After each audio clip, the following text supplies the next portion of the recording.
datanglah ke sini ke masjid kan, ada kegiatan di masjid saya ikut. Nah, ketika itulah bertemu dengan Bapak Haji Agus Salim. Bapak Haji Agus Salim adalah salah satu tokoh di Jangga Baru ya. Tokoh agama di Jangga Baru dan tokoh masyarakat. Ya, Dulu saya tempatnya di kantor. Sebelah itu disediakan kantor untuk tempat saya tuh. Untuk kamar tidur lah gitu kan. Mungkin Mas Anto tuh salah satu ya anak kecil yang dulu pakainya sarung, sering saya main di kantor, ada main organ dan sebagainya. Oke, ini MTS-nya udah berjalan karena tahun akhir 97 kami udah berjalan MTS. Sementara naungannya belum ada. Belum ada. Hanya kata orang Kemenak, bikinlah perguruan Darussalam. Kalau perguruan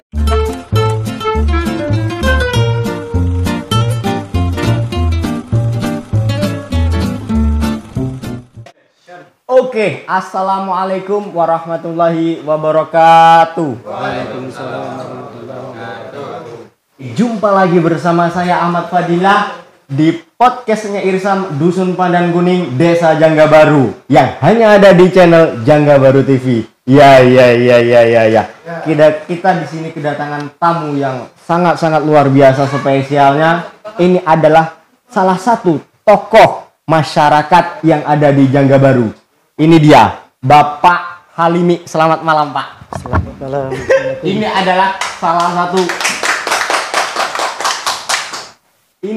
salah satu guru saya, guru ngaji, ya guru MTS, guru segalanya lah. Banyak dosa saya mungkin dengan beliau kan kayak gitu. Antara degil. itu kan jadi proses perjalanan. Iya. Gini ya. Pak Limi, saya ingin bukannya niat kurang ajar, tapi kan ingin menanyakan bagaimana kisah hidup seorang Pak Limi di Jangga Baru ini kan kayak gitu. Awal mulanya itu sampean itu merantau apa ikut tran dulu, Pak? Awal mulanya, iya. Saya ke Jangga Baru ini dalam rangka silaturahmi. Merantaunya tuh di Barus, Tapanuli Tengah. Kami merantau di sana. Kebetulan di sana itu sekitar mulai tahun 1992 sampai 1995 di Tapanraus itu ya. Iya. Kebetulan pas tahun 1995 saya terlintas nih punya saudara di Desa Jangga Baru. Bude namanya Bude Asriah. Ya, istri dari Pak Handoko yang dulu dikenal Pak Handoko. Saya ingin mampirlah ke Jangga Baru.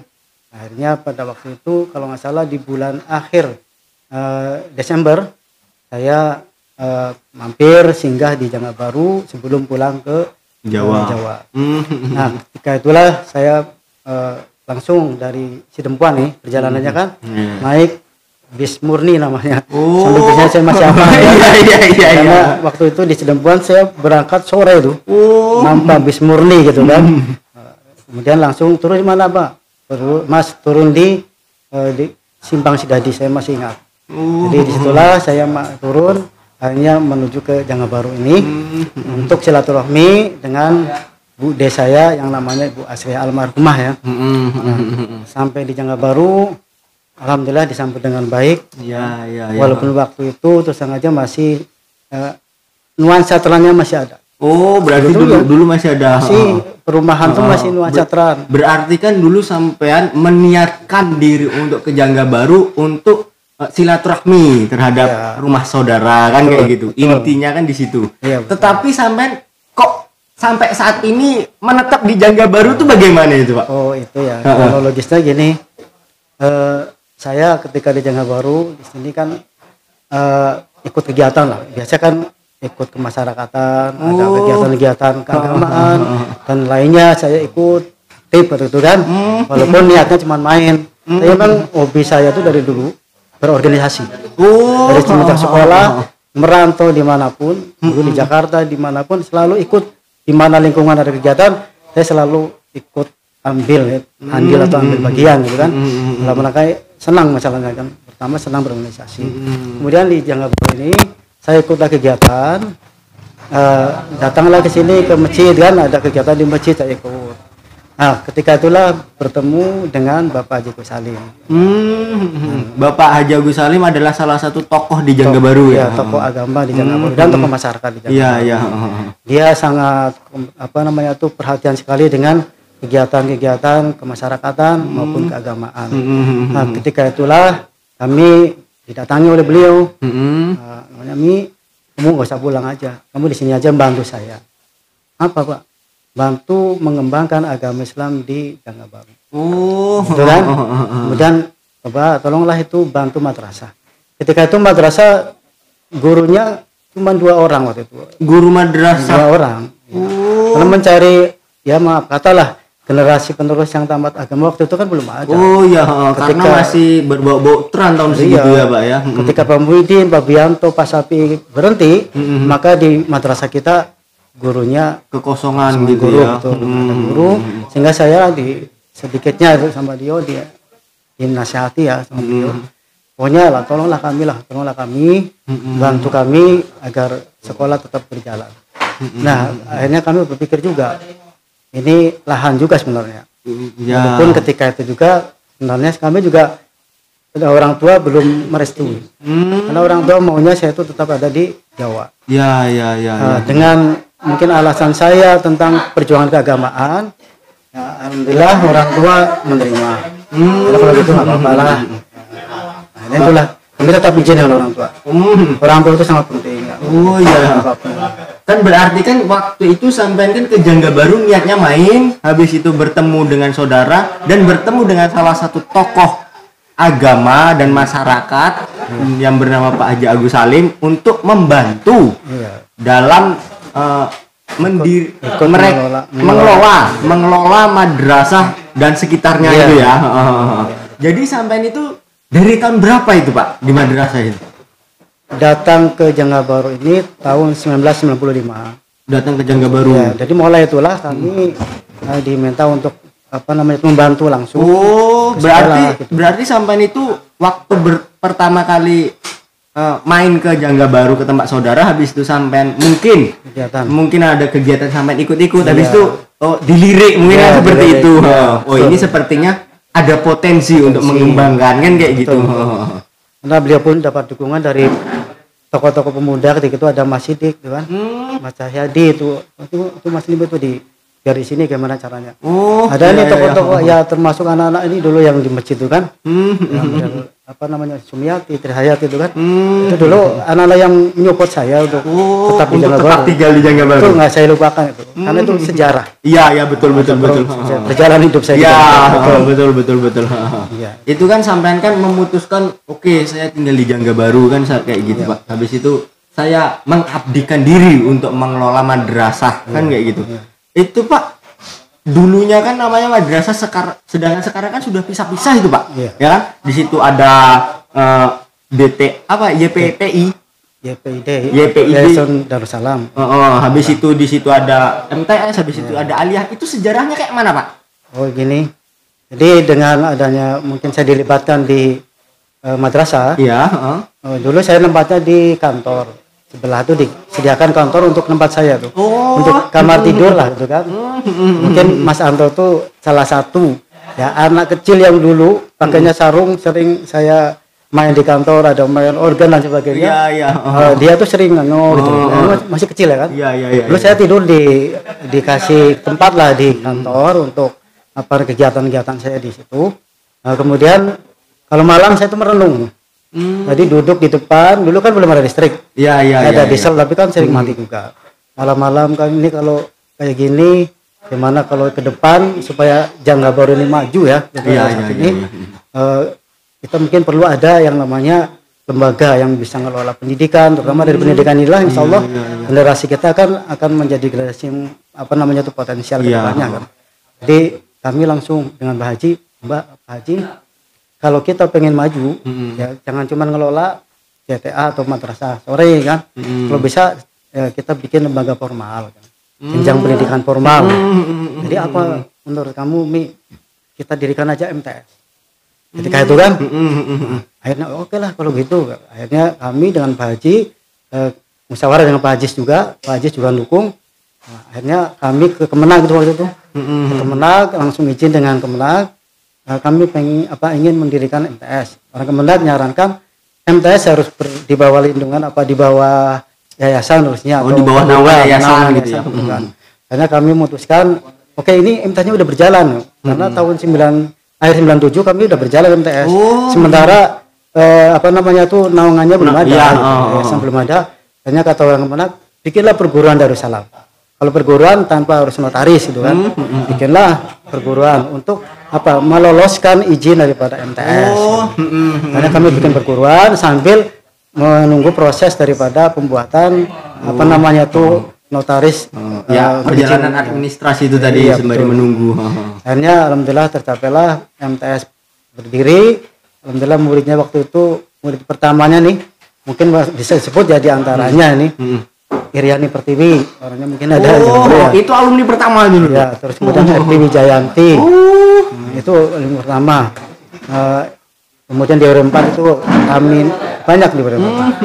Jadi mulai itulah kami apa namanya itu mulai ya mendirikan apa namanya jenjang pendidikan formal kan itu formal. Alhamdulillah dari situlah berkembang setiap tahun murid ya bertambah.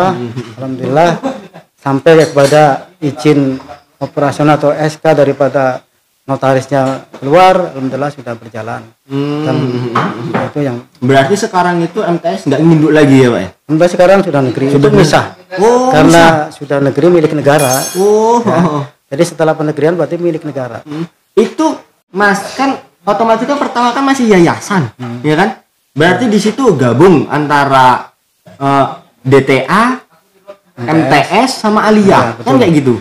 Jadi yayasan itu kan mengelola pendidikan, jadi yang dikelola pertama DTA, kedua MTS, kemudian yang ketiga Aliyah, madrasah Aliyah. Jadi ada 3. Kemudian juga infak, sodako dan ada juga kan. Dulu pernah juga ada yang namanya apa namanya lembaga pendidikan Al-Quran di Taman yang baru dulu ya. TPA dulu, Taman Pendidikan Al-Quran pernah ada. Tapi tidak berjalan lama. Ya. Kemudian itulah yang berjalan MTS, kemudian DTA-nya berjalan sampai Aliyah. Dan MTS-nya tahun 2009 itu dinegerikan oleh pemerintah ya. Akhirnya udah jadi milik negara itu. Yang sekarang dikelola yayasan Madrasah Aliyah dengan DTA Tarbiyatul Muta'alimin. Mohon maaf Pak, saya potong sedikit ya. Sampai ini ngeteh apa ngopi? Ngeteh. Saya biasanya ngeteh. Tolong Mas teh sama kopi. Oke, santai-santai aja. Ya, santai-santai saja, Pak. Itu masih lama, masih banyak ini. Iya, sembari silakan Pak, monggo. Sembari berbincang-bincang dan Bismillahirrahmanirrahim. Saya pokoknya di sini ini apa ya? Kagum lah dengan dengan guru saya kan kayak gitu. Sangat konsistennya itu loh yang ingin saya ambil kan kayak gitu. Kita lanjut lagi Pak Limi nggih. Kan tadi kan sudah sampean kan berjuang di itu. Otomatis kan sampean kan nggak langsung kalau sekarang nih ada pegawai negeri kan nggak langsung kan kayak gitu. Sampean itu honor pertama itu dibayar berapa itu Pak Limi? Kalau honor ya. Ini privasi banget cuman karena ini sebagai pelajaran juga Pak. Bahwa tidak ada yang langsung begitu. Tidak ada yang instan. Meniti dari bawah. Ada nih Pak yang step by step gitu kan. Dulu kami itu ketika pertama kali honor ya, direkrut Pak Bagus Salim cuma dibayar beras 1 karung. Beras 1 karung. Iya. Itu ada minyak nggak dulu Pak? Nggak ada. Oh berarti nggak instan. Minyak instan kan kayak gitu. Mie instan. Beras 1 karung. Kebetulan waktu itu saya masih nempat di Bude ya. Dibawa ke Bude untuk makan saya lah. Iya. Itu karung. Beras awal-awal pertama dibayar beras 1 karung. Karung betul. Habis setelah sekian lama habis dibayar beras 1 karung itu Pak? Ya kemudian kan saya tuh artinya izin. Udah Pak, saya mau pulang ke Jawa itu kan. Nah, kata beliau, jangan pulang nih, kami perlu bantuan ini untuk mengembangkan agama Islam di Jangga Baru. Tolonglah jangan pulang. Gitu kan. Akhirnya saya dipanggil di sana. Udah kamu saya gaji 80.000 1 bulan. Kalau mohon maaf nih ya Pak. Ya. Kalau dulu itu harga emas itu satu sukunya itu berapa dulu Pak? Ya. Saya teringat beli emas setengah suku 90.000 ya. Setengah suku 90.000. Satu suku kan 180. Berarti gaji dulu itu lebih besar daripada gaji honorer sekarang kan kayak gitu. Karena kita melihat pertukaran emasnya kan kayak gitu Pak ya kan. Tetapi ya perjuangannya ya yang jelas lebih susahan dulu daripada sekarang kan gitu. Karena dulu sendirian. Artinya kayak di sini kan semua dikelola kan. Saya dulu nyapu lah, azan lah. Berarti 80.000 itu merangkum semuanya Pak? Iya, bukan cuma ngajak. Ngurusin masjid itu nyapu-nyapu. Dulu kan masih belum keramik tuh. Masih proses pembangunan. Itu kadang-kadang debu tuh ya. Sampai wah, kayak apa tuh rasanya. Berarti kan? Bisa dikatakan apa ya? Bisa dikatakan bukannya bosan, tapi sudah hafal titik-titik sudut-sudutnya di mana masjid itu ya Pak ya? Iya, udah lama di sini. Mungkin cincin kenalan. Iya. Itu aja tahu lah. Berarti ada jinnya. Cuman alhamdulillah nggak pernah ganggu saya. Selama ini nggak pernah. Kalau sedikit-sedikit dikasih tahu ya. Saya cuek aja. Iya. Karena fokus saya tuh berjuang agama. Gini Pak, mohon maaf ini agak ke privasi kan kayak gitu. Sampean kan honorer dibayar 80.000 waktu itu kan seperti itu. Nah, itu sampean itu sudah menikah atau belum? Oh, ketika itu kebetulan belum menikah. Belum menikah. Masih bujangan lah. Oh, masih bujangan. Makanya kami setelah itu bagaimana berjuang. Kedepannya kalau saya sudah nikah tuh bagaimana? Itu berpikir juga. Iya. Karena ketika kita berjuang, kita kan punya masa depan. Iya, betul. Kalau misalkan kita nggak punya program kedepannya, kan? Kita berarti kan nggak maju gitu. Iya, betul. Untuk pribadi loh. Untuk agama, untuk masyarakat kami pikirkan. Untuk pribadi saya juga memikirkan. Karena rencana adalah milik kita, ketentuan adalah milik Allah kan kayak gitu Pak. Planning itu penting. Iya. Planningnya, kalau nggak ada planningnya semua tidak akan terarah. Gitu. Iya betul. Jadi begini ya. Setelah saya dapat gaji situ, saya kan ini kalau seandainya kan waktu itu saya belum punya calon apa. Berarti emang andai-andai gitu. Seandainya ini saya udah dipaksa di Jangka Baru nih. Sudah oleh beliau dipaksa di sini. Saya juga punya program nih. Jangan sampai saya pulang ke Jawa nggak bawa apa-apa ibaratnya. Karena di Jawa ini orang kan, kamu di sana dapat apa di Sumatera gitu kan? Maka saya secara pribadi, bagaimana supaya saya tuh di sini punya yang namanya apa? Mungkin sedikitnya untuk penghidupan saya. Akhirnya saya nih, ini cerita privasi ya. Saya kalau dengan gaji 80 nggak cukup. Maka pada tahun itu ya. Kebetulan waktu itu saya berpikir. Kalau saya sampai nikah di Jangka Baru, maka saya harus punya tempat. Saya harus punya sarana untuk bisa mencukupi keluarga. Gitu. Akhirnya saya ketika itu, ya, dengan Mbak Haji, kemudian Mbak Haji, saya di sini, ya, kalau bisa usul atau minta dengan beliau, saya pengen punya kaplingan. Iya betul itu. Iya. Saya di sini harus punya kaplingan. Iya. Karena saya ada tuntunan Jawa. Itu orang Jawa gimana nih dengan saya? Pasti saya diomong dan sebagainya. Betul. Jadi dengan saya punya rumah, punya kaplingan di sini, maka saya bisa untuk menjawab di sana, mengcover apa yang diomong dari Jawa. Apa pertanyaan? Iya gitu. Jadi akhirnya saya dengan Pak Haji, Pak, ini saya pengen beli kaplingan Pak. Iya. Beliau setuju. Yalah boleh. Dengan cara dibantu. Bukan saya pinjem duit sama bapak. Ketika itu dipinjemi 4 juta kalau masalah. 4 juta di Jawa itu ditambah dengan apa? Kami kan ketika simpanan. Itu nyadap juga. Berarti dulu bapak itu pernah ibaratnya motong karet. Iya, motong karet di tempat foto itu di apa itu dekatnya Pak Ilyas ya. Itu di situ. Sambil ngumpulin duit ya. Pinjemlah sama Mbak Haji. Jadi pinjem bukan dikasih ya. Iya. Pinjem kan dikembalikan. Iya. Jadi akhirnya kami dengan calon mertua ketika itu kan berarti juga. Sudah ada calon mertua ketika itu kan kami ya lama-lama kan ke situ juga iya. Saya di Jangka Baru, saya dapat orang Jangka Baru, berarti saya harus punya kaplingan, saya harus punya sarana untuk mencukupi keluarga. Iya. Dengan calon mertua juga musyawarah gitu loh. Saya belilah kaplingannya Pak Kirmo. Pada waktu pertama kali itu paman ya, ya itu di Pak Kirmo tuh harga 6 juta kalau nggak salah, kalau nggak 7 juta 6 juta. Rumah, kemudian lahan pokok dan lahan namanya tuh pangan. Pangan berarti komplit ya, rumah, kaplingan sama lahan pangan. Betul, gitu ya. Dengan harga 7 juta. Ya, disitulah saya udah untuk menjawab nanti kalau saya berarti di dalam hati sudah ada ketenangan. Iya, senjata saya nanti kalau saya balik Jawa, saya udah punya tanah, punya rumah gitu. Supaya orang-orang di sana itu kan nggak ngomong ini itu udah. Kan biasa di kampung tuh kan. Itu. Kan gini, Pak. Tadi kan menyinggung sedikit tentang pembicaraan calon mertua itu tadi kan. Betul, ya. Itu Pak, untuk memotivasi kita nih yang masih menyendiri ataupun memutuskan untuk sendiri hidup saat ini itu bagaimana cara menentukan ataupun memanage mengumpulkan uang itu tadi Pak. Kan kayak gitu. Untuk mencapai salah satu ataupun meminang orang yang kita cintai itu tadi Pak. Kan seperti itu. Pertama dasarnya keyakinan dulu. Keyakinan. Betul itu. Kalau kita yakin, berarti kan mesti ada jalan. Kata Roma Irama, banyak jalan menuju. Jadi keyakinan kita bahwa kalau orang berumah tangga pasti ada jalannya. Karena rezeki itu rezeki bersama-sama. Nah, itu keyakinan saya itu. Di samping itu juga saya secara apa yang saya lakukan sudah mengarah ke situ kan. Kalau saya keluarga saya sudah punya kepingan itu gitu kan. Artinya gitu. Usaha juga itu kan, usaha saya. Kemudian keyakinan itu saya betul-betul ya. Kalau saya berkeluarga pasti bisa. Ya kan? Alhamdulillah ya. Dengan mungkin saya cara sendiri, kemudian saya juga dengan dibantu masyarakat juga banyak bantu. Termasuk pembangat itu kan termasuk salah satu orang tua saya juga. Sangat menyupport ya. Dulu almarhumah itu menyupport tuh Pak Inem kan.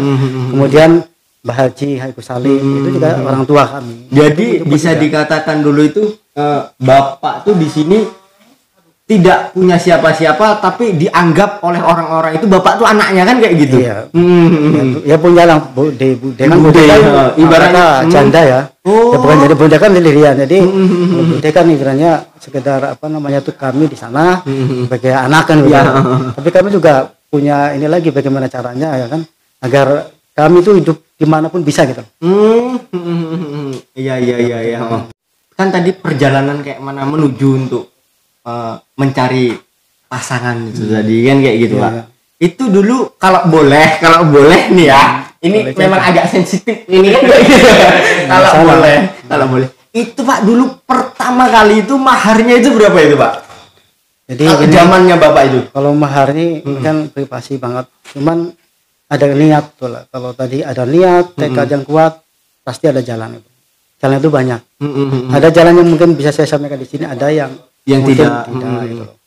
Jadi gini kalau dulu kan, sebenarnya saya juga waktu itu ketika datang ke Janggaboro ini kan sudah ada di Jawa tuh. Nah, kata ya. Oh iya.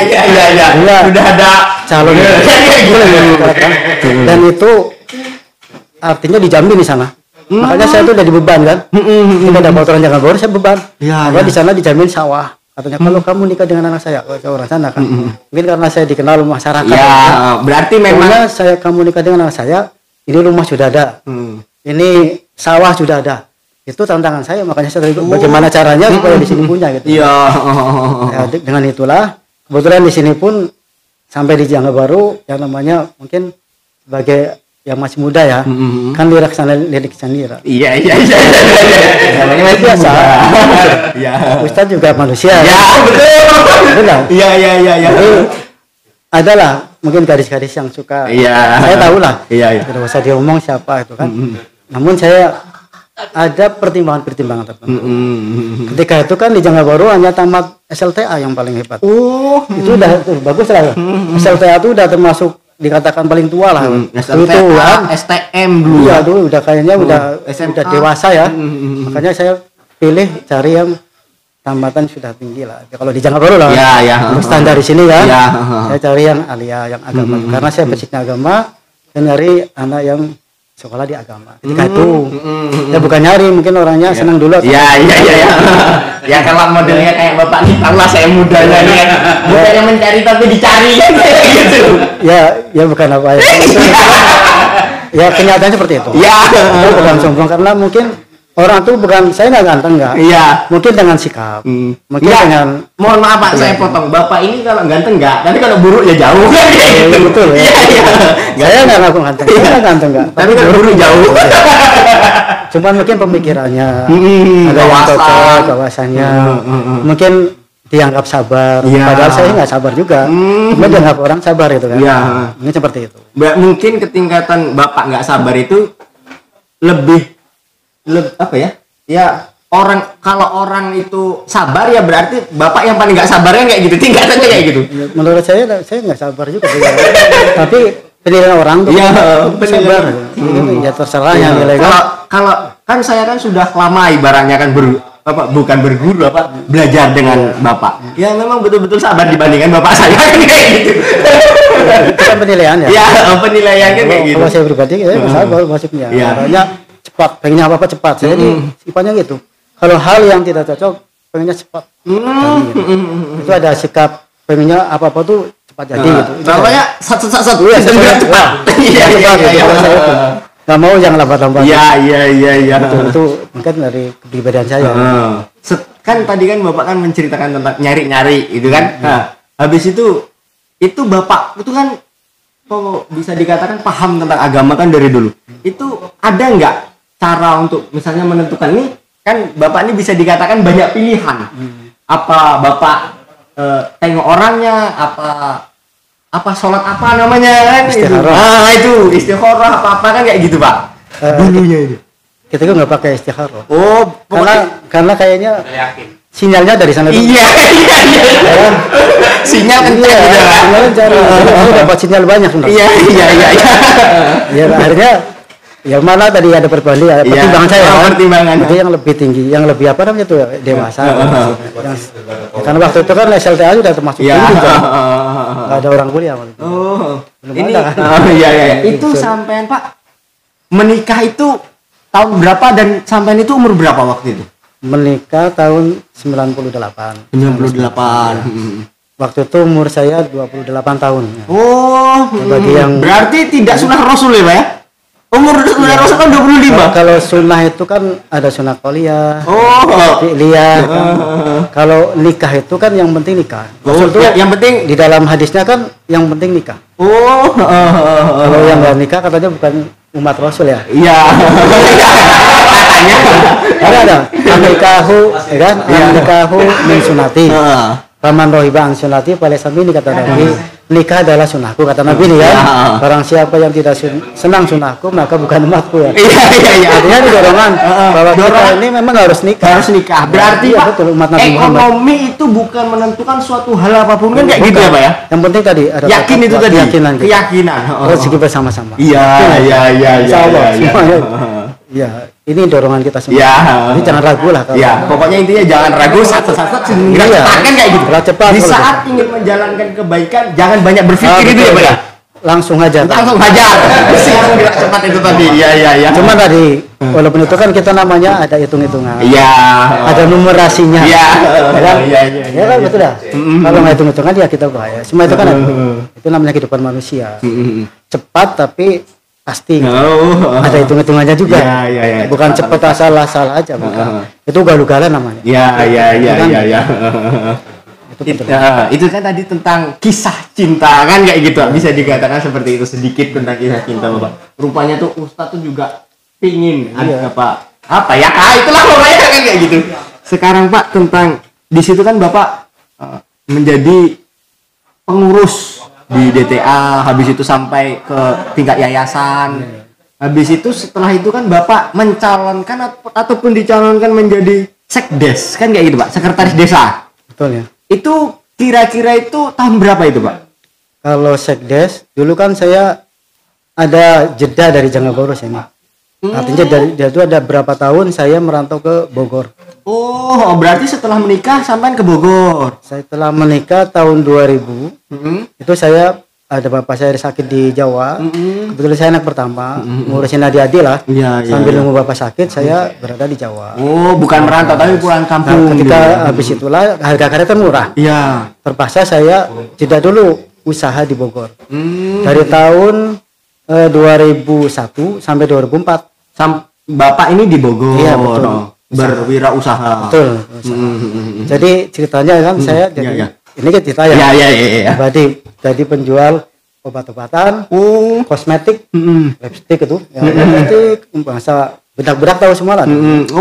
Karena orang Bogor itu kan orang Mawada, orang kami Sunda kan senang berhias. Nah, jadi disitulah kami punya langganan banyak waktu itu. Orang rumah itu dulu, ini cerita juga. Kalau pagi orang rumah jualan apa kue, Heeh. pakai tampah tuh dah tampah. Dijual ke perumahan, masanya donat, masanya apa tuh kalau di risol gitu, macam-macam lah kan. Itu kalau pagi orang rumah jualan tuh. Waktu masih kecil. Jadi orang rumah balik jam 9, saya berangkat ke kampung-kampung jualan Kosmetik. obat dan kosmetik langganan gitu kan. Gitu. Itu selama kurun waktu antara 2001 sampai 2004 gitu. Berarti sampean ini paham tentang kayak mana marketing gitu ya, Pak ya? Ya, itu kan yang namanya usaha tuh lo selalu kan itu. Oh, Modal selalu harus ada gitu kan. Jangan habis modalnya. Iya. Ada Pak nama. Sampai modal-modalnya kemakan. Jadi sekarang bangkrut. Itu kan kurang pengertian Pak. Kurang apa ya? Kurang perhitungan itu. Jadi modal itu jangan sampai hilang. Berarti memang kalau bisnis itu memang hitung-hitungannya memang kudu mateng ya, Pak ya? Iya, pakai hitung-hitungan kalau asal-asal nggak bisa. Bapak berarti kan mohon maaf saya tanya, orang tua Bapak sembuh waktu itu. Oh, meninggal tahun 2000. Oh, tahun 2000. Iya, setelah orang tua saya meninggal, saya merantau ke Bogor karena adik saya masih kecil-kecil. Sambil bimbing adik saya pada kerja di Bogor, di Jakarta kan, saya merantau di Bogor. Sampai tahun 2004. Iya, betul. Habis itu sampai kembali lagi ke Bapak memutuskan untuk kembali lagi ke Jangga. Baru menjadi sekdes. Periode kedua langsung ngelola sekolah lagi. Oh, kebetulan lagi. saya didatangi oleh Pak Asep dengan Pak Bu Saadah nih. Kali ini ayo kita berjuang lagi di Darussalam, gitu kan. Ini saya datang lagi ke Darussalam. Ini periode kedua ya. Ya, periode pertama tadi pemilihan kan. Ya, sekarang periode ini kedua. Kemudian saya langsung apa yang menjadi apa tadi permintaan Pak Asep saya penuhi, saya datang ke Darussalam, saya ngajar lagi. Ketika itulah ada yang namanya guru kontrak. Orang rumah dulu yang jadi, karena saya tamat PGA, pendidikan guru agama kan mudah untuk jadi guru. Iya. Kata Pak Amir, yang bawa Pak Amir. Udah, ini bini kamu dulu yang jadi guru kontrak, kamu tahun depan gitu. Itu pada tahun 2004. Nah, saya ya alhamdulillah orang rumah jadi guru kontrak, ya kan. Setelah itu tahun 2005 katanya mau ada pengangkatan itu kan. Ini cerita kenapa saya sekdes ya. Kenapa saya milih sekdes ini. Saya ternyata ketika 2005 guru kontrak tutup, nggak ada lagi. Padahal saya nunggu tuh. Saya nunggu 2005 saya akan diangkat jadi guru kontrak. Pak Amir dengan Pak Muprinal itu masih ada. Yang saya honor di PTP, SD PTP gitu. Nah ketika itulah kan gagal tuh. Jadi guru kontrak gagal. Karena tidak ada tadi. Betul. Pak Hadi datang. Pak Mas Limi, ayo bantu saya di sekdes. Tawaran Mbak Hadi saya terima. Akhirnya saya jadi sekretaris desa. Tahun 2006. Ada pembukaan itu ya tadi. Iya, karena ditutup kontraknya. Berarti sampai menjadi sekdes dari tahun 2006. 2006 sampai 2007. 2007 jadi PJS Kades. 2008 nyalon kepala desa. Menjadi kok ada PJS dulu, Pak? Iya, pejabat sementara. Karena belum tanggalnya. Iya, belum tanggalnya untuk pencalonan kepala desa gitu ya. Dia sudah sudah habis masanya. Kemudian kosongan. Sekdesnya dari PJS. Berarti sampean waktu itu pernah jadi sekdes, pernah jadi PJS. Kemudian 2008 mencalonkan diri menjadi kepala desa. Alhamdulillah terpilih. Mohon maaf ya Pak, agak-agak sedikit. Itu modalnya baca apa enggak? Kayak gitu Pak. Betul ya, waktu itu betul kami hanya keyakinan. Kalau kita ada keyakinan pasti itu. Ada jalan gitu kan. Ketika itu saya memang modal secara finansial. Door to door ke rumah sosialisasi diri gitu ya Pak? Itu juga kurang. Kurang berarti? Mungkin karena ketenaran kita. Ketenaran. Modal ketenaran di masyarakat gitu kan. Duit nggak punya, saya orang dari Bogor baru datang. Habis itu honorer nggak jadi pula. Gitu. Saya jadi berkontak jadi kan. Sekdes cuma setahun. Iya, coba modal lillahi ta'ala dan dukungan keluarga, mertua dukung, keluarga kami, adik-adik kandungan dukung semuanya. Dengan modal seadanya tuh. Hanya untuk ngasih makan yang datang gitu. Iya, paling kalau malam turun datang gitulah. Itu juga bantuan dari masyarakat. Saya nggak punya duit betul, nggak punya modal. Cuman keyakinan aja. Kata orang tuh ya pertama ibadahnya memang lurus. Dekat kepada Allah. Dekat kepada Allah penting itu. Kalau ngomong ibadahnya yang harus rajin agak kuat ini Pak. Kita agak kurang nampaknya. Pendekatan diri ke Allah itu agak kurang. Iya. Keyakinan kita. Kita kan kadang-kadang punya amalan ya. Iya. Amalan itu yang membawa kita dari dekat pada Allah. Getaran jiwa dengan Allah itu menyatu, itulah yang jadi kita kuat. Nggak takut mati, nggak takut apa kan gara-gara itu. Kalau kita udah dekat ke Allah, insya Allah kita nggak takut apa-apa itu. insya Allah gitu kan. Betul. Karena kita juga kan mati kembali kepada Allah. Iya. Kenapa kita takut ya kan? Iya. Gitu ya. Itu menurut saya. Berarti istilah mati tanam itu sudah ada dari dulu. Tapi beda konsep aja kan kayak gitu. Iya. Kalau kita kayak gitu tuh enak hidupnya. Jadi, tidak ada beban gitu ya, Pak. Beban. Jadi kadang ikut pilihan kan. Oh iya. Menang insya Allah ya. Katanya juga menang. Ya alhamdulillah. Itu pertolongan Allah. Dan juga dukungan masyarakat. Memang mohon maaf ya Pak ya. Untuk kalangan kita ini nilai pasrahnya itu belum ada Pak ya. Itu tadi nilai pasrah kepada Allah kurangan kayak gitu. Berarti sampean itu dipilih menjadi kepala desa dari tahun 2008 sampai 2012. Berarti sampean tidak genap 5 tahun, Pak. Waktu itu 6 tahun harusnya. 6 tahun. Itu kan nggak genap itu, Pak. Genap. Ya. Itu kalau boleh kami tahu, itu kenapa itu, Pak? Ada pertimbangan ya? Iya, kok cuma 2 tahun? Otomatis kan 4 tahun. 4 tahun. Otomatis kan untuk menjadi kades itu kan ya bisa dikatakan tidak semua orang bisa kan kayak gitu. Betul. Dengan sudah menjadi jabatan menjadi kades kok mengundurkan diri di saat itu gitu, Pak. Dalam hati saya tuh ketika nyalon kades ingin bangun Jangga Baru. Bukan ingin saya wah-wahan jadi kades. Pertama pembangunan. Saya dulu waktu kampanye di RW 4. Ini privasi ya. Iya. Pengen bangun, kata orang RW 4 nggak ada fasilitas umum katanya. Saya berusaha tuh. Ini cerita ya kan. Iya. Dulu namanya di dana PNPM. Oh, PMPM. Nggak ada dana kan. Sekarang tuh kan dari langsung ke desa ya.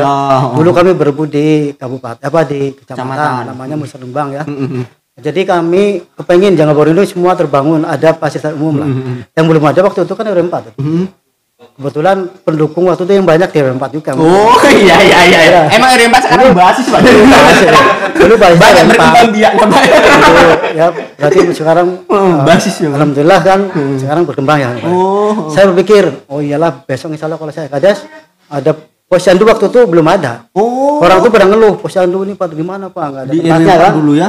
Alhamdulillah dengan usaha berhasillah melalui PNPM saya dapat dana berapa 300 jutaan mungkin untuk membangun posyandu. Ada 4 posyandu ya. RW 1, 2, 3. Ini kan buktinya di sini ya. Ini peninggalan juga. Berarti awal membangun dulu tuh ada 4 dusun ya Pak ya. Yang terbangun posyandunya salah satu ini. Nah, kemudian alhamdulillah di RW 4 terbangun juga posyandunya kan. Alhamdulillah orang sana ini alhamdulillah terima kasih Pak Kades waktu itu kan. Yang kedua kalau di sana kan jalan dulu kan akses jalan kebanjiran ya. Sangat dari Pak Hadi itu turun tuh banjir. Nah, kebetulan saya juga dapatnya dari PNPM merebut di kecamatan. Dulu kami ini waktu jadi kades 4 tahun berturut-turut selalu menang dalam perebutan perengkingan untuk mendapatkan dana PNPM. Dari 4 tahun bangun 4 tahun betul loh tuh. Saya kalau pikir target saya udah cukup tuh. Karena apa? Yang saya pikirkan waktu itu bangunan-bangunan itu sudah ada semua. Yang jadi visi misi saya. Maaf kalau lapangan nggak termasuk. Lapangannya saya ditagih lapangan saya nggak masuk, nggak ada janji saya untuk membangun lapangan, nggak ada. Karena ada pemikiran saya yang agak berat. Sampai sekarang buktinya belum ada. Yang lapangan standar ya. Itu kan lapangan dulu zaman saya kades juga tuh ngukur itu lapangan tadi kan. Yang sekarang jadi ya. Katanya mau lapangan di mana-mana ternyata nggak berhasil. Jadi apa yang saya pikirkan, apa yang mungkin saya sudah saya perhitungkan. Ternyata sampai sekarang nggak masuk. Nggak ada. Apalagi di dusun 1 nih Pak Pandan Kuning. Iya. Kenapa faktornya? Faktor tanah jelas. Di sini kendalanya faktor tanah. Kalau dana mungkin bisa dari mana-mana, tapi faktor tanahnya itu nggak mendukung. Contohnya di WW 3 tuh yang dibangun lapangan nggak jadi kan? Artinya faktor lapangan tanah. cross. Cross pun gagal juga kan? Itu jadi pemikiran saya dulu ternyata terbukti. Saya nggak perlu janji lapangan. Yang penting fasilitas yang ada umum. Saya bangun itu. Kalau misalnya jalan-jalan ke lorong dulu termasuk nggak Pak? Iya termasuk diantaranya. Itu juga pokoknya di mana yang ada kendala akses jalan yang termasuk kebanjiran itu kami prioritaskan. Termasuk RT 2 ke RT 3 ya. RT 6 yang itu dulu kan pakai itu ya Pak ya. Pakai ditimbun-timbun itu. Jembatan ya. Alhamdulillah dengan kami berusaha di kecamatan waktu itu kan dengan tim ya dengan tim kami langsung bisa dapat bangunan bisa nimbun. Jalan RT 3 itu ya. Iya, RT 3 RT 6 itu. Betul. Kalau RT 2 Pak mohon maaf saya ingatkan kembali dalam masa kepemimpinan Bapak sudah bagus. RT 2 RT 2 ya, RT 2 itu semangatnya tinggi. Karena waktu itu saya juga ikut inilah mendorong itu kan. Ada swadaya masyarakat. Swadaya masyarakat. Ya, Waktu ya itu saya katakan itu tadi di saat kepemimpinan Bapak menjadi Kades, Jalan RT 2 itu sudah bagus gitu loh. Ya, sudah bagus, sudah dicor gitu. dicor, betul. Jadi tidak termasuk kan kayak gitu. Tinggal Dan alhamdulillahnya sekarang mulai hancur kayak gitu karena dimakan jambannya gitu, Pak. Iya, mudah-mudahan ke depan ada. Amin. Jadi ini dalam kurun waktu 4 tahun. Iya. Menurut saya nih, Iya. saya sudah bangun ini itu. Ini bukan puas, Iya. tapi apa yang saya dulu waktu angan-angan saya, visi itu ada angan-angan. Iya. Angan-angan saya Iya. itu sudah banyak ditunaikan. Kata Anies Baswedan ditunaikan kan. Jadi saya sudah alhamdulillah apa yang menjadi utang saya dengan masyarakat itu sudah terbayar. Kalau masalah jalan lorong itu kan dulu ADD cuma 58 juta. Sekarang kan 2 miliar ya. Iya. Berapa?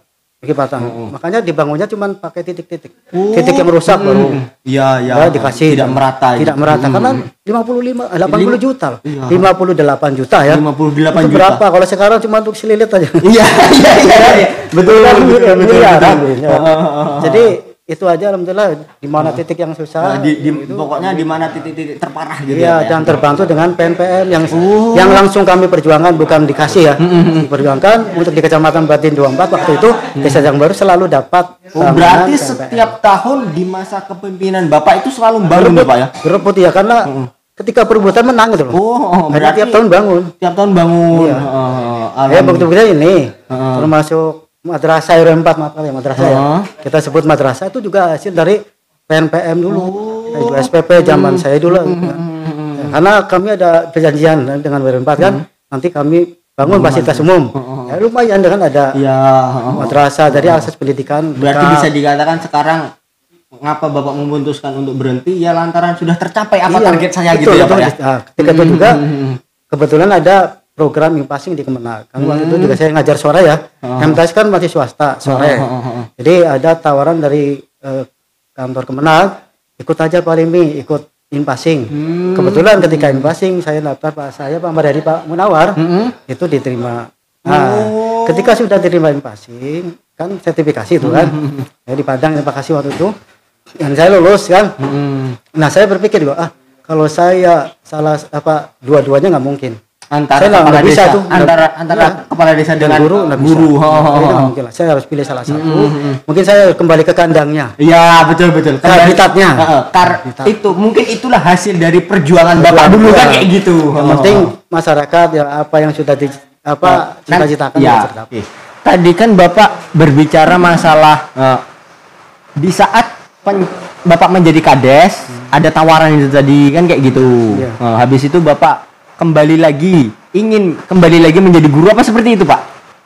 Seperti apa sih sebenarnya itu Pak? Karena waktu jadi Kades pun tetap jadi guru. Karena masuknya sore kan. Dulu kan nggak kayak sekarang kantornya pukul. Habis itu ada tipu pula sekarang kan kayak gitu Pak. Kalau dulu kan paling jam 12 jam itu udah kita cuman jaga pagi, sorenya kan bisa ke sekolah kan? untuk mengabdikan diri lagi ya. Ngajar gitu kan. Nah, ketika ngajar tuh ada tawaran dari Kemenag tuh kan. Ikut impasing enggak? Karena tidak mungkin akan 2 kali gitu. Impasing itu. Iya, katanya sekali ini besok lama paling adanya. Betul lama. Adanya baru kemarin 2023. Iya. Alhamdulillahnya waktu impasing itu Bapak lulus. Betul lulus. Berarti itu adalah salah satu pemicu untuk Bapak keluar dari kepala desa itu ya Pak ya? Iya. Iya, ada yang lebih penting lagi.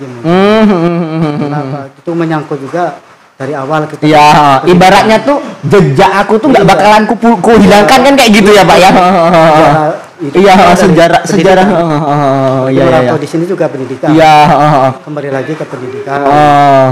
Iya. Bahwa itulah yang paling nyaman buat saya. Itu Pak, tadi kan ada beberapa capaian yang sudah Bapak capai, ibaratnya janji-janji yang sudah ditepati. Itu kan tadi kan hanya titik di mana titik yang rawan banjir. Itu poin pertama. Poin kedua adalah kayak posyandu gini. Habis itu ditambah lagi kayak madrasah itu ya Pak. Habis itu ada lagi nggak Pak? Ketika itu juga ada perjuangan kami memang berat ketika tahun 2011-2012. Karena ada program-program dari pemerintah yang perlu dapat dukungan kuat dari kepala desa. Yang pertama dulu puskesmas itu, yang sekarang jadi rawat inap tuh kan. Itu dulu saya tuh dalam jangka seminggu ya, kedatangan orang dari dinas kesehatan. Pak Kades, ini minggu ini Bapak harus bisa memutuskan tanah yang ada di dekat puskesmas yang sekarang dikuasai oleh warga yang bisa nggak dibebaskan?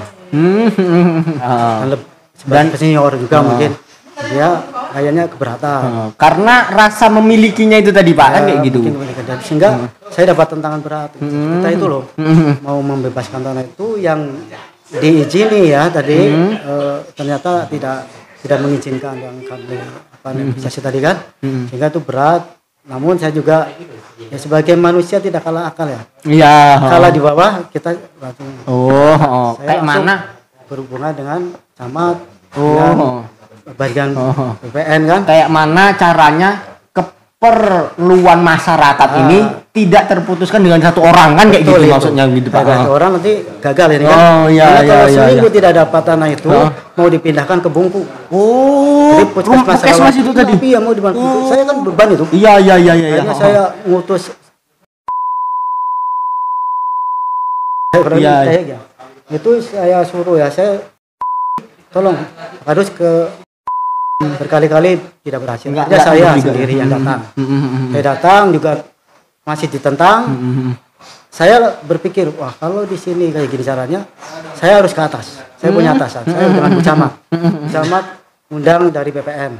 Datanglah tim dari kabupaten, baru itulah kita bisa menang dalam hal bukan menang dalam perdebatan, menang dalam penguasaan tadi. Langsung turun ke sana, beliau dikasih dana untuk pindahnya. Bukan dana ini ganti rugi, bukan ganti rugi, tapi dana saja. Untuk pindah gitu. Saya demi apa? Demi keberhasilan dalam program puskesmas rawat inap ya. Puskesmas rawat inap tadi. Kalau sampai tidak berhasil, rakyat kita juga. Iya betul Pak. Alhamdulillah sekarang kan orang mana-mana datang. Iya. Kita biasanya kebulian sekarang cukup di Jangga Baru. Itu membantu sekali masyarakat. Iya. Subhanallah. Itulah betul perjuangan berat itu. Saya kayak sendirian gitu. Iya. Karena orang lain ketakutan. Iya betul. Ini pada ketakutan sama beliau kan. Saya sama saya. Sama itu ya. Alhamdulillah ya dengan doa bersama dan masyarakat yang dukung juga banyak kan. Alhamdulillah tercapailah yang namanya puskesmas rawat inap. Kemudian kedua PLN juga. PLN itu sangat berat juga itu Pak. Berat juga karena PLN masuk di sini ada PLTD. Saya sudah menghadapi orang-orang pengurus PLTD. Yang mereka juga ada yang berkilah tidak mungkin PLN masuk katanya. Ada seperti itu. Itu tantangan bagi kami kan. Akhirnya ya alhamdulillah ya. Ketika itu juga pas kebetulan yang jadi bupatinya Pak Fatah. Pak Fatah. Bersambut. Pas kebetulan di sini suara basis ya kan. Basis. Akhirnya program PLN yang dulunya kata orang itu paling itu hanya cerita gitu. Sampai kiamat tadi. Alhamdulillah bisa terrealisasi. Itu di akhir jabatan saya sampai malam kadang rapat. Ketika itu kan ada wacana lewat hutan tidak bisa, karena hutan tidak boleh ditebang. Akhirnya saya ketika itu rapat di tempatnya Bang Chanel nih, Bang Chanel tahu kan yang kemarin nyalon kita Bulian. Saya berpikir kalau saya yang berjuang nyari aksesnya tiang itu mau masuk, kayaknya berat. Akhirnya saya bekerjasama dengan ketua RT di Tanah Bengkok. Ya, itu bangsa pada namanya bangsa lupa ya. Pokoknya mungkin itu nggak disebut orang itulah. Orangnya mungkin kalau dengar ini dia nggak nyambung lah kan. Saya telepon tuh waktu malam hari di rapat di Bang Chanel tuh. Gimana lewat teman Pak Kades lewat mana? Dia bilang udah lewat Unsuk. Nanti saya telepon ini orang asli dari warga kita, saudara kita dari Unsuk kan. Kebetulan ketua RT kan. Saya telepon, Bang mau nggak bantu kami? Ini loh PLN mau masuk ke dalam rencana lewat Luncuk. Abang bisa nggak kira-kira negosiasi dengan yang punya tanah di tepi jalan? Oke Pak Kades waktu itu kan. Alhamdulillah dia sedia. Akhirnya dipanggil juga dia ke pengecandan. Dialah yang langsung negosiasi ke warga kita yang ada di Luncuk. Artinya kami kan ada keterbatasan. Kami sampai di PTP aja. Di PTP itu kan ditebangnya kan berkat negosiasi kita juga. Itu Pak, mohon maaf ya Pak. Nggak ada kontribusi dari desa-desa lain itu kan untuk menerangi desa lain juga, Pak. Bukan hanya Jangga Baru kan kayak gitu. Ya waktu itu memang ada 3 desa ya. Yang pertama Jangga Baru, Bulan Baru, Terentang Baru. Yang kades, yang waktu itu yang maju itu kan saya dengan Pak Munudin. Kemudian itu ketika itu tidak yakin. Ada kades nggak yakin, yakin lah. Nggak yakin kalau yang maju Mas Pur, yang sekarang DPR ya. Iya. Jadi kalau Mas Purnya dengar, itulah saya perjuangan PLN itu ya. Iya, sampai malam-malam saya dengan Mas Pur tuh pernah pulang jam 12 malam kehujanan. Untuk apa berjuang PLN supaya bisa masuk. Berarti memang kontribusi antara kepala desa 3 itu ataupun stafnya itu alhamdulillahnya solid gitu ya, Pak. Iya. Alhamdulillah. Perjuangan. Berarti itu adalah suatu, bisa dikatakan suatu capaian yang sangat berkesan lah kalau menurut oknum-oknum baik ini tadi kan kayak gitu, Pak. Karena itu kan membutuhkan perjuangan. Iya, perjuangan dan pakai ini loh. Pikiran juga kayak mana caranya. Dipakai strategi lah. Kalau nggak pakai strategi, berani nggak saya keluncuk? Iya. Itu Pak dulu Pak pakai strategi 2112 Pak. 242 ini Pak. Strateginya 2 4 3 4. Iya. 2 4 4 3 4 ya. Iya. Yang akhir kehidupan manusia kan di situ. Iya. Jadi itulah perjalanannya. Iya. Mudah-mudahan masyarakat semakin maju sekarang. Iya, amin. Alhamdulillahirabbil alamin. Sekarang masyarakatnya sudah menikmati. Betul. Kayak yang sudah tercapai kayak misalnya Posyandu khususnya Dusun 1 kami bisa tinggal di sini kan kayak gitu. Habis itu lampu kami alhamdulillah dengan adanya lampu kita bisa podcast di sini kan kayak gitu Pak. Kami juga ucapkan terima kasih ke Bupati Batanghari waktu itu almarhum Pak Haji Abdul Fatah ya. Itu kan kebetulan orang kita juga orang tua kita yang betul-betul itu berjuang juga untuk bisa masuk PLN ke Jangga Baru. Kalau Kades kan menyambut ya. Iya. Walaupun dengan perjuangan tapi menyambut juga. Artinya dengan adanya program Bupati tadi, dayung bersambut. Iya. Berjuang, Bupati juga berjuang dan dia terrealisasi PLN di 3 desa ini. Akhirnya merambah sampai ke Meranti dan Meranti ya, karena titik utamanya itu ya sudah terjamah kan kayak gitu Pak. Ya Meranti cerita nih, Meranti juga sebenarnya harusnya lewatnya Mendiangin. Apakah mampu orang Meranti negosiasi dengan masyarakat sana kan enggak? Iya. Artinya kami pakai strategi, jangan saya yang negosiasi ke Dira Lucu. Saya pengen cari tokoh-tokoh di sana. Itu boleh ditebang tapi separuh gitu. Dulunya itu ya. Nggak boleh ditebang sampai atas. Separuh. Tanya Bang Cupri itu. Bang Cupri kan salah satu tim itu juga dari Bang Channel gitu ya, dari Bang Channel. Tanya Bang Cupri itu dulu saya sering jalan kaki. Ada motor kan? Iya. Lihat udah ditebang belum? Tebang separuh. Nggak boleh tebang semua gitu nggak boleh ya. Itu kan. Salah satu strategi preman sana kan kayak gitu. Iya. Kalau tanpa bantuan preman, kata Bang ya, Bang siapa namanya? Lupa maaf kata nih namanya Bang. Namanya lupa kan kayak gitu. Yang jelas mudah-mudahan Abang itu selalu diberikan kesehatan. Habis itu rezekinya dilancarkan kan kayak gitu. Terima kasih juga sama Bang. Dan kami di sini pun sangat berterima kasih kepada Bapak. Mudah-mudahan Bapak selalu sehat walafiat kan kayak gitu. Dan rezekinya selalu berlipat kan kayak gitu. Alhamdulillah sekarang ini Bapak bisa ngobrol di podcast kami, bersedia ya walaupun di sini nggak ada apa-apa kan kayak gitu Pak. Penting dikawanin. Iya, setidaknya di sini kami dapat ilmu yang sangat berharga dari Bapak. Kan kayak gitu. Habis itu Pak, yang pengalaman. Iya, terakhir ini sekalian untuk menutup omongan kita pada malam hari ini, obrolan saya dengan guru tidak ada mantan. Ini masih tetap guru saya kan seperti itu. Pesan untuk pemuda-pemuda supaya terus bangkit Pak. Monggo silakan. Baik. Dalam sebuah makalah disebutkan inna fi yadi subani amrul ummah wa fi iqdamihim hayataha. Sungguhnya di tangan pemuda lah urusan bangsa, kemajuan bangsa, desa, masyarakat, ya. Wa fi iqdamihim dan kepada kemajuan pemuda lah kehidupan bangsa. Jadi masyarakat kita akan hidup bangkit dan sebagainya tergantung daripada pemuda. Kalau pemuda semuanya punya kreativitas, inovasi dalam hal segala hal, insya Allah ya masyarakat bisa akan maju. Amin. Termasuk di Hirsam ini yang dulu juga dulu namanya OPSM, saya tahu juga. Gitu kan. Alhamdulillah sekarang jadi Irsam, mudah-mudahan Irsam juga sebagai pelopor untuk kemajuan para pemuda, baik Jangga Baru maupun dimanapun berada. Amin. Oke, terima kasih rekan-rekan. Itulah tadi perbincangan saya dengan guru saya dan salah satu